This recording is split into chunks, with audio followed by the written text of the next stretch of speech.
तर स्वागत आहे माझ्या नवीन ब्लॉगमध्ये। आता ना आसपास 12 वाजत आले आणि आमच्या घरी एक सुंदर ब्रह्मकमळ उगवलंय आणि त्याचा सुगंध खूप छान येतोय। आणि ना 2 मिनिटापूर्वी त्याचं एक पान होतं ना, असं हवा पण होतं आणि ते असं खूप जवळचं व्हायब्रेट होत होतं। आणि सगळ्यात आधी ते ब्रह्मकमळ माझ्या पप्पांनी बघितले ना, आता तुम्ही बघू शकता।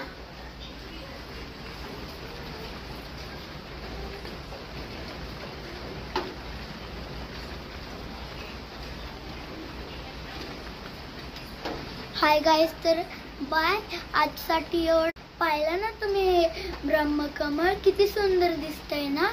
जर तुम्हाला लावायचं असेल तर तुमच्या घराच्या कुंडीत लावू शकता, नाहीतर तुम्हाला कुठं गावात आले असेल तर त्याची नुसतं एक पान घेऊन इथं आणू शकता आणि लावू शकता। सिंपल। आजसाठी एवढंच आणि पार्ट 2 ला मी तुम्हाला सांगणार आहे की हे कसं झाकलं आणि हे कसं पूर्ण बंद झालं।